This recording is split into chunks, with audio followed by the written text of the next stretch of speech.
प्रकारची व्यवस्था आपण या ठिकाणी उभी केलेली आहे। खरं म्हणजे या निमित्ताने एका अत्यंत गंभीर प्रश्नाकडे मला या ठिकाणी जायचं आहे आणि तो म्हणजे राज्याचे मंत्री जयकुमार गोरेजी यांच्या संदर्भात घडलेली जी घटना आहे। आपण राजकारण करतो, पण राजकारण करत असताना कोणाला जीवनातनं उठवायचं अशा प्रकारच्या हेतूने जर त्या ठिकाणी राजकारण होत असेल तर ते राजकारण योग्य नाही आहे। आपल्याला कल्पना आहे की त्यांच्या संदर्भातली जी केस होती ती केस 16 मध्ये रजिस्टर झाली, 19 मध्ये ती संपली।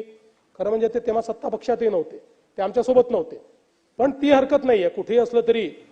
आणि त्याच्यानंतर अचानक हे उकरून काढायचं अशा प्रकारचा जो विषय झाला आणि म्हणून मी त्यांच्या हिमतीची दाद देतो।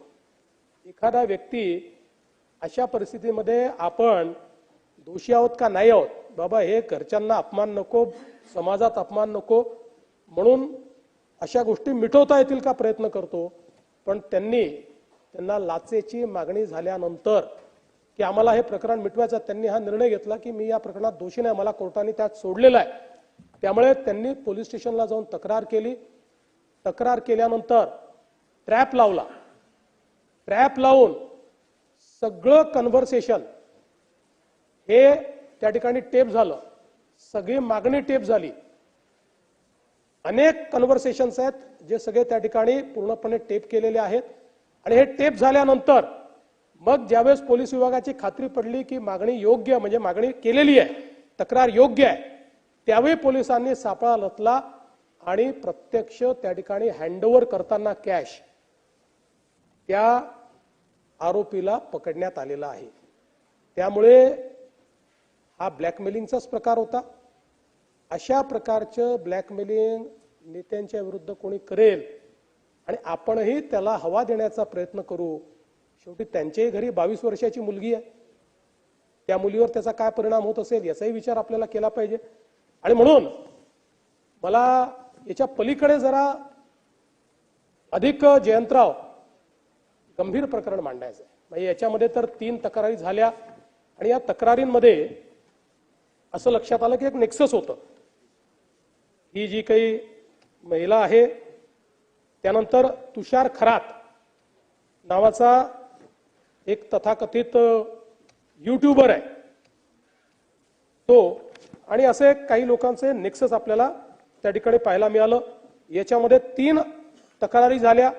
पहिली जयकुमार गोरेंनी केली, त्याच्यामध्ये मी सांगितलंच आहे आपल्याला की काय घडलेलं आहे। दुसरी तक्रार जी आहे ती विराज रतनसिंग शिंदे यांनी त्या ठिकाणी केली की ज्याच्यामध्ये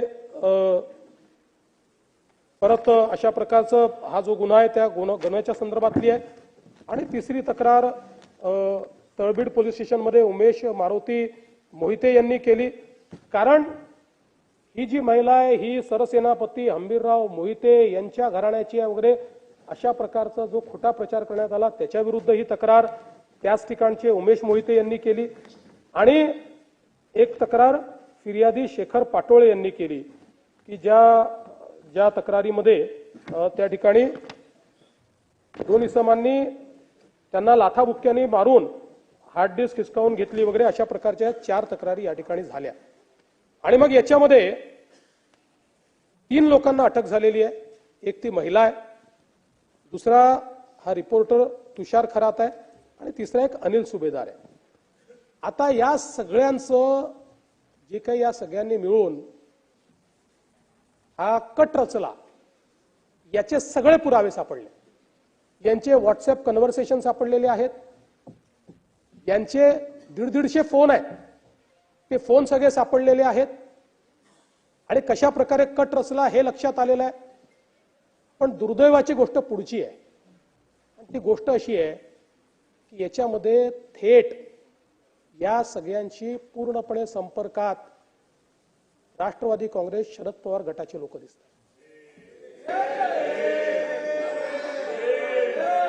पुराव्यानिशी सांगतो, पुराव्यानिशी या ठिकाणी प्रभाकरराव देशमुख थेट याच्यामध्ये 100 वेळा या 3 आरोपींशी बोललेले आहेत आणि व्हिडिओज त्यांच्याकडे गेले आहेत, त्यांच्याकडनं उत्तर आलेलं आहे. पण त्याहीपेक्षा मला जसं वाईट वाटतं, मी काही त्यांच्यावर आरोप करत नाहीये, पण त्यांनी आत्मचिंतन केलं पाहिजे. ते म्हणजे आदरणीय सुप्रियाताई सुळे आणि या सभागृहाचे सदस्य श्री रोहित पवार.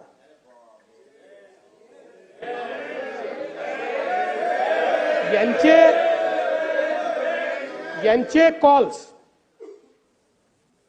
तुषार खरात आणि यांच्या विरुद्ध जे व्हिडिओ केलेले आहेत ते व्हिडिओ केल्यानंतर त्यांनी यांना पाठवले आहेत.